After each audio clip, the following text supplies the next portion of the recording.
we're gonna talk about this idea that I think maybe this is the idea, especially in the West, that makes the idea of following Jesus really, really hard. Okay? When it comes to the idea of living in the West, living in the United States of America and following Jesus, the things that we're going to unpack from Scripture today make it really hard, because the reality is we live in a culture, we live in a society, we live in a nation where you don't want to be told no. Does anybody want to be told no? Right? I mean, the whole idea of the United States is like the individualist. Like, I'm going to do it how I want to do it, right? I'm going to do it my way. It's my story, my path, right? And so we're going to wrestle with the whole idea of no a little bit today. The second part that we're going to have to wrestle with a little bit today is as we kind of unpack this, we see this idea of following Jesus. Like, what does it mean to really follow Jesus? Like, what does it mean to really be a disciple of Jesus? And see, we live in a nation where we've kind of made it okay to be a Christian, but not to be a follower of Jesus. Like, you can call yourself a Christian, but not really follow Jesus. Now, the New Testament doesn't give you that option. But here in the States, in the past 50, 75 years. So what does it mean to really be a follower of Jesus? And what you're going to begin to see from this passage is this idea of giving yourself, like less of you, more of him, of like this idea of these words that we don't like, surrender. Like surrendering yourself to Jesus, trusting him. The idea that I'm going to give my life to him because I believe he's going to do a better job with my life than I'm going to do with my life. And so we're going to have to wrestle through all of that today, and it's going to cause us to have to ask some hard questions that we're going to ask with. But let me start with this. Several years ago, this is going back several years now, one morning, I remember it vividly. I came out of my house and I got into my truck to go to work, and I began to start my truck, and my truck would not start. I don't know why, right? But instinctively, I got out of my truck. I walked around to the front and I put my hand on the hood and I prayed. Seriously, I did this. And guess what? I got back in my car. And it started. Less than 24 hours later, our neighbors right down the street had a baby, second baby. They called us in a panic and said, please come down, something is wrong. So my wife and I, we go down to their house and we're in there, and you can, like when you walk into the living room and you can tell, like, okay, here's this little baby. Something's not right. He's just a few days old. And so I went over to the baby with the same hand that touched the truck. And I put my hand on that baby. And I prayed. I prayed all the pray I had. I mean, I prayed everything I had within me. I mustered every bit of faith and confidence and courage. And I prayed over that baby. And I prayed hard. I prayed that God would heal that baby. And guess what? That little baby, he's now a teenager, but he has cystic fibrosis. And so why? Why would God do something insignificant like help me start my truck? And why would God say no to something I would deem more important? That God, please heal this little baby. Why? And I think when we have this conversation, we have to wrestle with this idea when it comes to following Jesus. If you get serious about being a disciple, a follower of Jesus, there's a universal frustration that I think we all face. And all of us experience, and you feel it and I feel it, right? You get laid off from your job. Your business is crashing. You're still sick. You prayed for healing, but you're still sick. Or you're in pain. There's still pain. Your husband isn't changing. You're still single and there's no one on the horizon. Your career is stuck or you feel stuck. And this is not how it's supposed to be. And you pray and you ask and you seek, but God feels distant. Or God feels silent. Or God feels distracted. Or God feels uncooperative. And you're just want to like, God, hey, yo. It's like the louder you get, the more God could hear you somehow. And you're like, hey, are you here? Do you see me? Do you see what's going on here? Do you feel this? Are you on vacation somewhere? I mean, isn't this where you come for vacation? Do you hear my prayers? Do you hear the words coming out of my mouth? And it's like, God, I'm trying over here. I'm trying to do the best that I can. I'm trying to follow you. I'm trying to do the right thing, and yet you're not cooperating. I mean, where in your life is God not cooperating right now? I mean, what are you praying for right now? What are you hoping for? And there's guys like me, these preacher types, they're all over YouTube. They're all over, right? And there's these preacher types, and they make it sound so easy, you know? They're all sweaty and whatever, though, and they're just like, you gotta have more faith. I can't even do the voice. You gotta just believe. And it's like, what's wrong with me? And you just feel shame and you just feel guilt. It's like, well, I guess I don't believe enough, or I guess I don't have enough faith, or maybe there's some kind of sin in my life. And there's people all around you, and you look around and you see all these people, and it seems like everything just falls into place for them. And it seems like it just comes so easy and so naturally. And it seems like God is really attentive to them. And you look at their Instagram, and their family is just always smiling and having fun. And the kids are always perfect, and their hair, I don't even have hair, and their hair is just beautiful. And it's like these perfect people in this perfect family, and you're like, I don't even know if they pray, and it's just all happening for them. It's falling into place. But for you, it's like God feels absent or distant or distracted or uncooperative, and all of a sudden doubt begins to creep in, and frustration begins to mount. And this is where I want us to camp out for a few minutes today. I want us to clearly look at a story that someone that God loved. In fact, if we're just rating people, I mean, this guy is an all-star. I mean, this guy is an A+ student. This guy is at the top of his class, but if you look at his circumstances, if you zoom in on his life, it just seems to tell a different story. And this story is really comforting to me because there's a request. This all-star, this A player, this follower of Jesus who God really, really loves, he's gonna make a request. And it's a simple request. It's a request that God should simply say yes. And God says no. And the request would have actually helped this guy do what God was calling him to do. It would have actually helped him expand the kingdom of Jesus more. And yet God says no. And so there was this guy named the Apostle Paul, and many of you have heard of this guy, greatest missionary in the first century. A little context, right? If you don't know, he was originally not Paul. His name was Saul, and he was a persecutor of the church. And he would go and he would try to imprison. He was trying to stop the movement of the way of Jesus, and he was trying to stop it. And in Acts chapter 9, he has this encounter with Jesus on the road to Damascus, knocks him off the horse. He's flat out. He goes blind, and the voice of Jesus says, "Saul, Saul, why do you persecute me?" And he says, "Who are you?" He said, "I'm Jesus, the one you're persecuting." And Saul's life gets completely turned around. He goes from persecuting the church to building the church. And he does 20 years of just hard ministry. I mean, rocks get thrown at him. He gets kicked out of places. He gets beaten up. He does it all because he's trying to spread the gospel, the good news of Jesus. But something happens when Paul becomes a follower of Jesus. By the way, some people say, well, following Jesus is easy. I think actually following Jesus is hard. And following Jesus, something happens to him, and he gets inflicted with some kind of physical ailment. And it was a big deal. Like, it was something that bothered him every day. Like, it wasn't like an occasional thing. It was like something that bothered him every day. And so what does he do?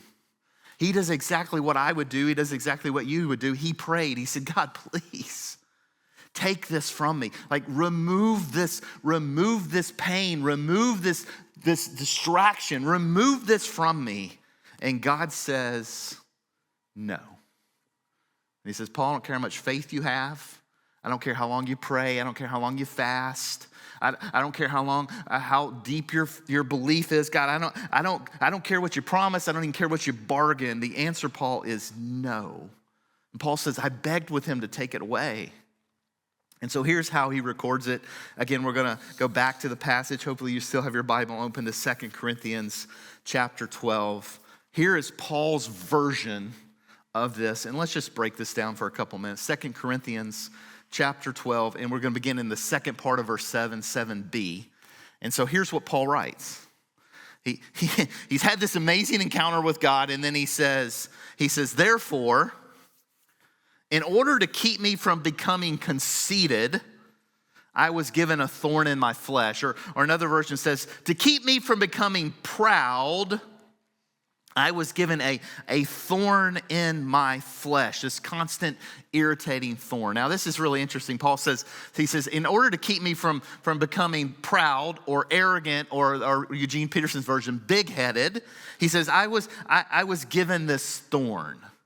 Now, I've done a lot of Christian counseling, and one of my counselors that's worked me through a lot of the things that have come into my life, and one of the things she says that everything is doing two things. If you're really pursuing Jesus, if you're really following Jesus, then everything is shaping you. It's doing two things. One is creating dependency, and it's creating surrender. It's creating dependency, more and more dependent on Jesus, or it's creating surrender, more and more giving more of myself away to him. And Paul is like, man, there's this thing, right? And obviously there's this tension between this idea of arrogance or pride and confidence, right?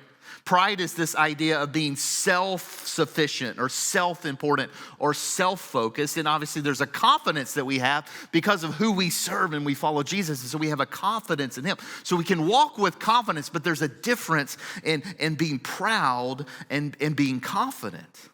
And Jesus is the perfect model for this.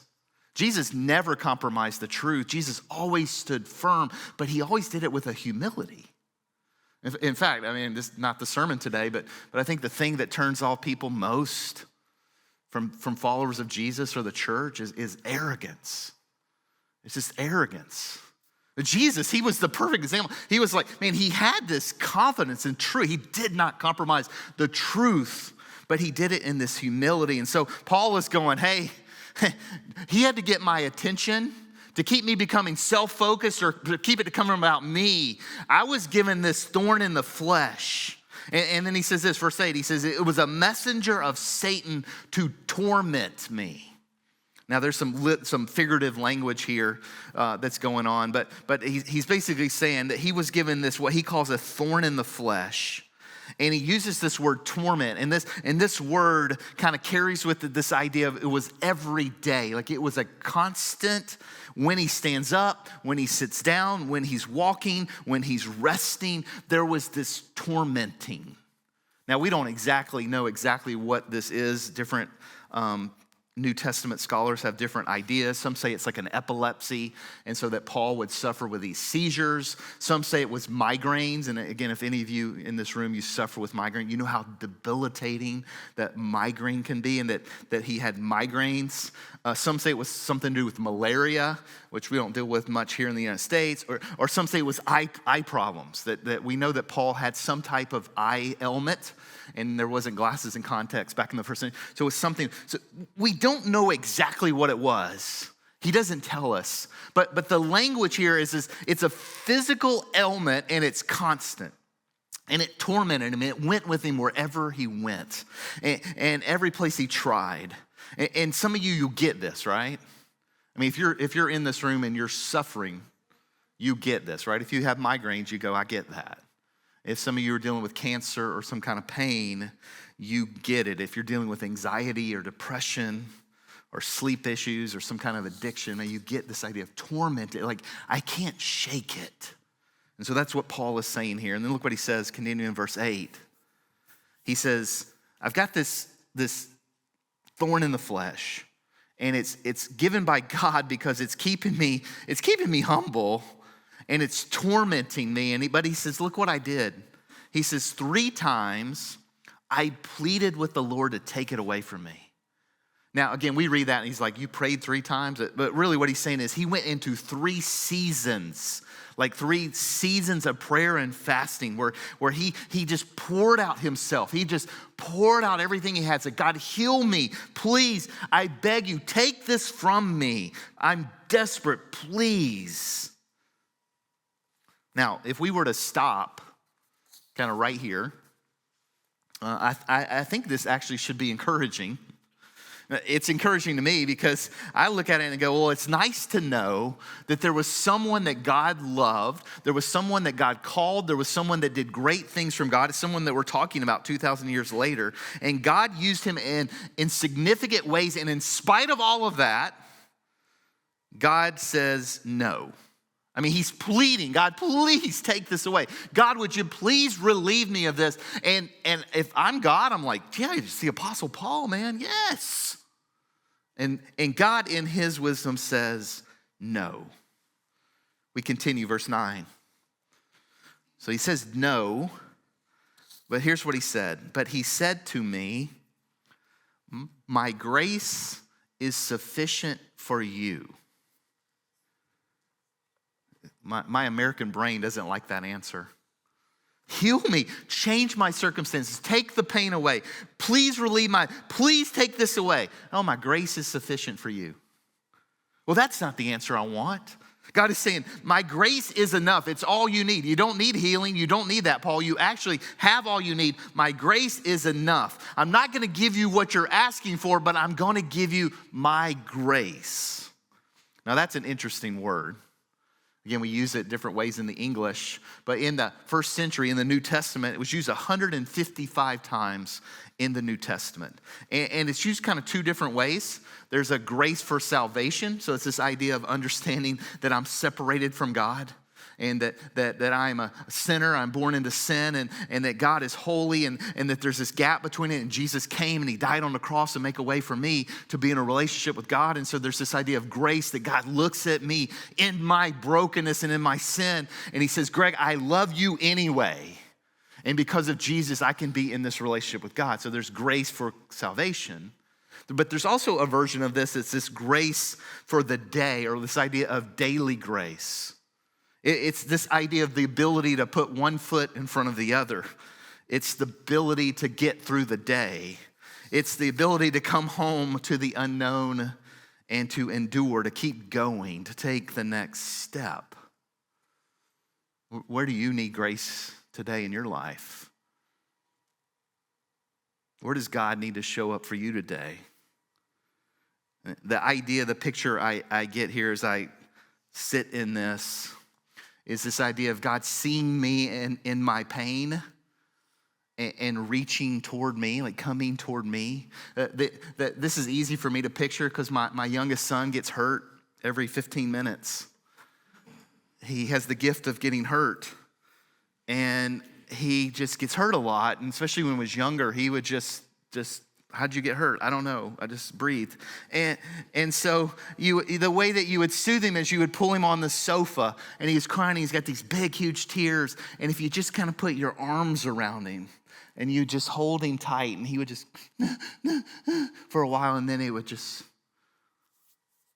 And it's kind of the picture I get Jesus as he looks at us, and that the pain that we feel. It's real pain. And we have real challenges and real problems, but he's going like, hey, grace is me just going, hey, I'm here.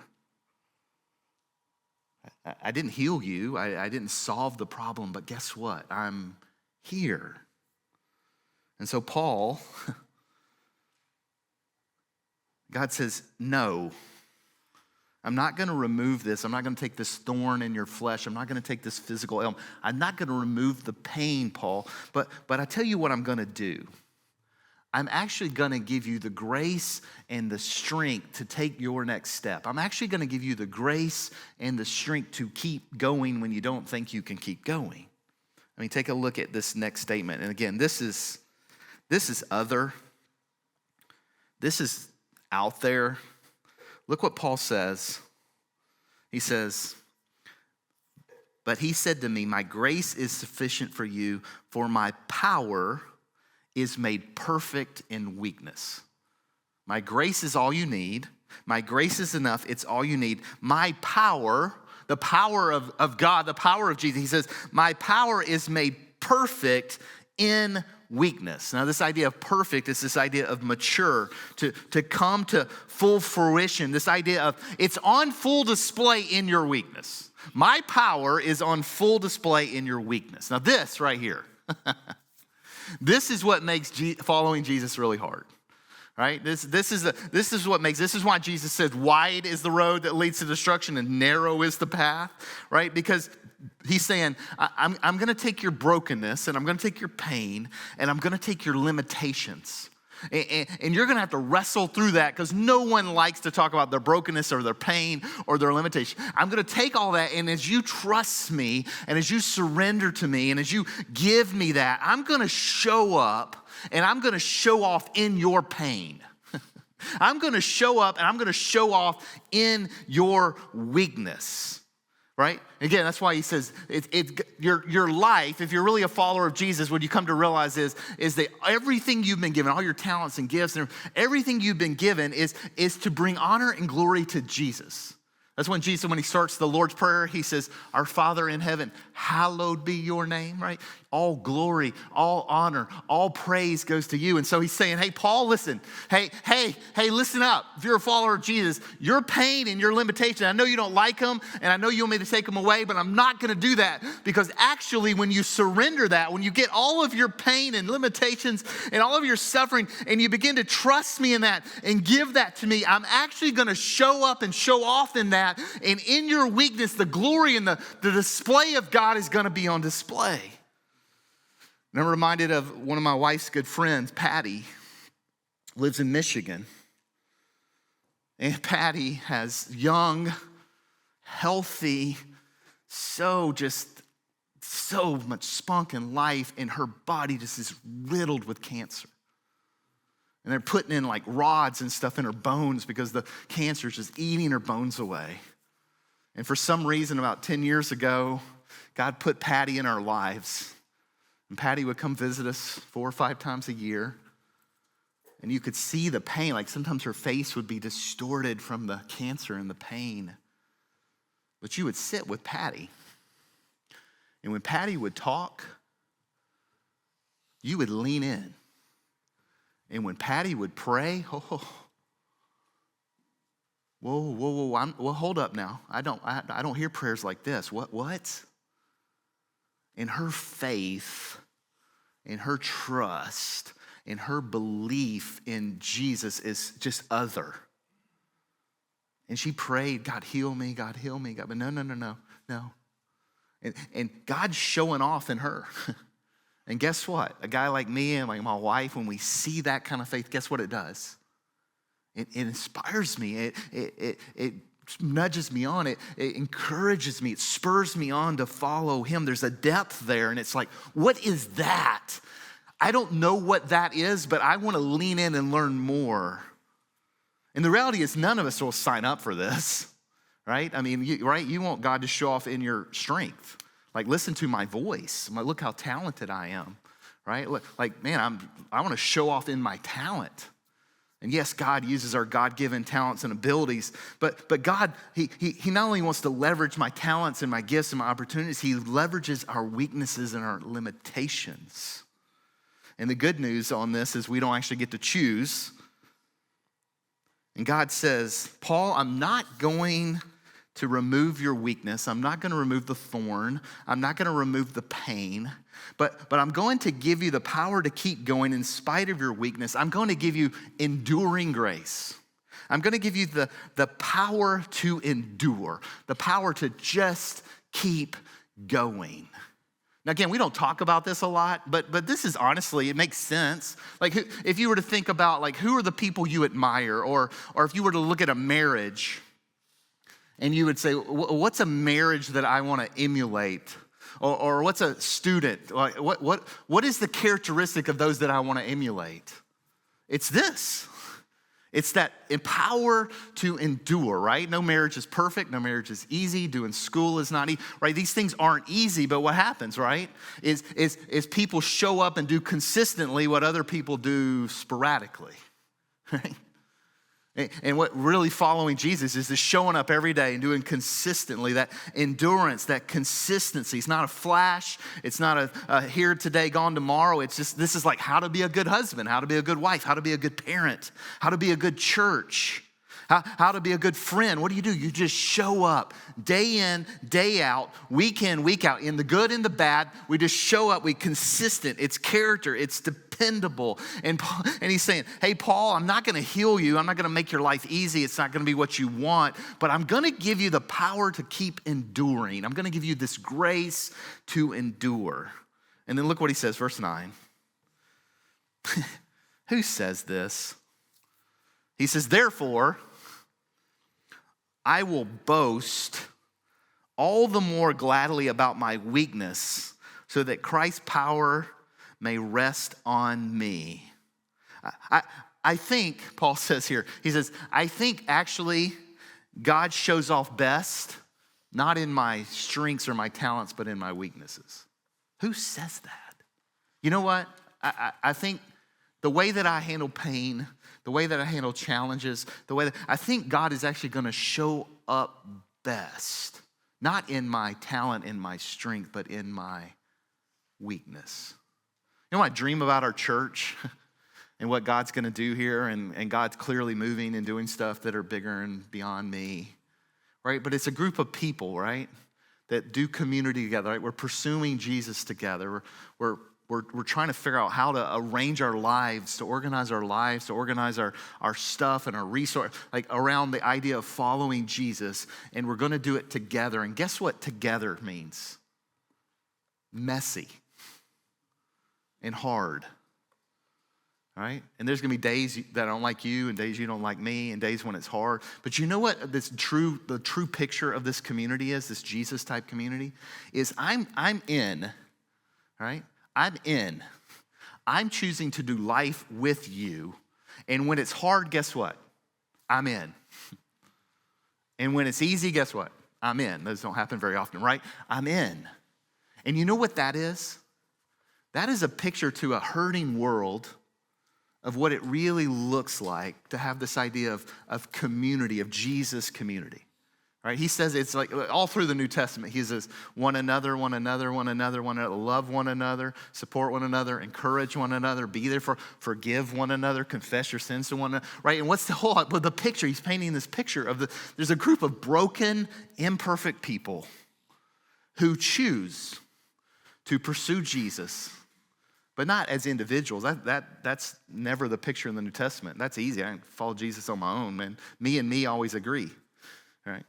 But when you choose to bring in the community part, right, it gets messy and it gets hard, but we do life together and it's beautiful. And it's this beautiful picture.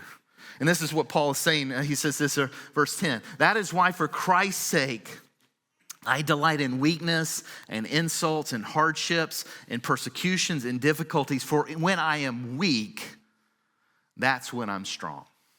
It's when I'm weak, that's when I'm strong. When I actually come to the end of myself and I embrace my limitations and I actually surrender that to him, that's when the greatest glory goes to God. And so let me just fly through the end of this real quick. I just wrote down, and I'll throw them on the screen. Here are just some of my observations or learnings as I've been wrestling with this for actually a long time. And so here, we'll throw them down. Carter, throw the first one up there. Sometimes a no is the best thing that can happen to you.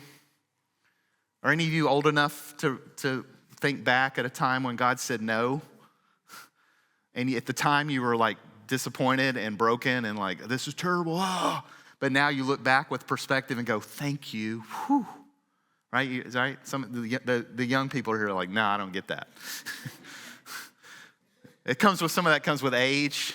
You know, look back and you go, thank you, God, for saying no, because that would have been a train wreck. But you protected me even when I begged and pleaded and shook my fist in your face. See, so the reality is sometimes a no is actually the best thing that can happen to you. And in the moment, it doesn't feel like that, but it's true, right? I can't wait to get the other side of eternity. Sometimes I think, kind of look back and go, good Lord, I was a moron. And you saved me from so many things. Here's another just observation is we learn from the stories. We have permission to ask God to remove our thorns. Man, if you're in pain, if you got cancer, if you're struggling with anxiety or depression, if you're wrestling with an addiction, man, yes, You should do everything you can to beg and to plead and to pray and to take the example of Paul and go into deep seasons of prayer and fasting and bring others around you like, God, please heal, please. I think we should. We should pour out our heart. God wants us to be fully genuine and honest with him. But here's kind of the next observation, is God has permission to say no. Neither our standing with him nor our faith requires a yes. And I'll say this one. Let me say this a couple times because this is one I'm wrestling with. I think it actually takes more faith to endure a no from God than it does to acquire a yes. I'll say that again. I think it takes more faith to endure a no from God than it does to acquire a yes. See, there's a difference between a moment of faith and a life of faith. And so we're trying to build a community here it's a lifestyle of faith. And here's kind of another observation, put it on the screen, Carter, is God may choose to showcase his power on the stage of your weakness. He may. You may not get better. He may not heal you. The pain may not go away. I don't know what that does to your faith, but somehow, some way, God seems to get a great deal of attention, a great deal of glory by demonstrating his strength in our weakness. This idea of sustaining grace. And then last observation I'll make here as we land the plane. You can't experience God's sustaining grace while resisting his plan. This is kind of the rub. It's to resist his will, is to resist his grace. And if you've been unwilling to accept no for an answer and you're struggling to deal with the situation in your own strength, right? It's this rub. Because genuine followership of Jesus isn't about getting our way, but it's about surrendering our plan. See, genuine followership of Jesus, it reminds us that we're not in control, but to stay close to the one who is. Genuine follower of Jesus isn't just about asking for what we want. It's actually about trusting that he has a better plan. And that sounds really preacher talky. It's kind of easy, but that's hard. But what would it look like in your life if maybe like Paul's looking like through a different lens? Right? It's almost like, we have these glasses here. I can't see anything anyway. But it's almost like, we kind of grow up with this idea, right, of God and church and Jesus, right, and whatever. And this is what I see, right? This is my prescription. And then you read Paul in 2 Corinthians, and you're like, uh-oh. I think Paul's got a different prescription. I think he's seeing things a little bit different. I didn't learn that in Sunday school. That wasn't on the PowerPoint presentation. But I think that God is using Paul, and he's using our community, and he's using this place to call us to something higher and deeper and more. And just don't settle for what maybe we know when there could be something more. And come to this place of going, God, okay, maybe it's not my way. I want this. It seems easier. But what does it look like to take this and surrender this to your plan? What does it look like to come to the end of myself a little bit here and realize, man, as much as I like to be in control, as much as I like to make my plan, as much as I want to write the story, the older I get, the more I get a little wiser and maybe more spiritually mature, I realize maybe this isn't the right way. What does it look like to say, okay, I'm going to give up my way. I just want to stay close to the one who knows. I'll just invite us to close our eyes and just go into a spirit of prayer. I don't know where you're at today.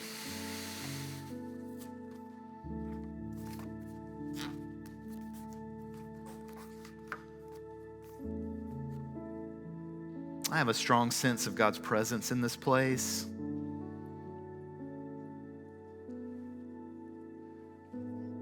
have a strong sense that he's moving and working and doing, and that he's calling some of us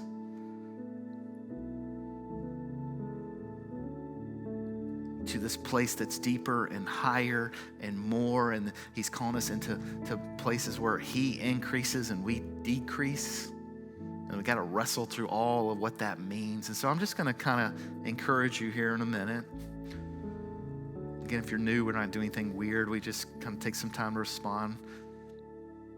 Maybe just quietly lean in and listen. God, have your way, speak.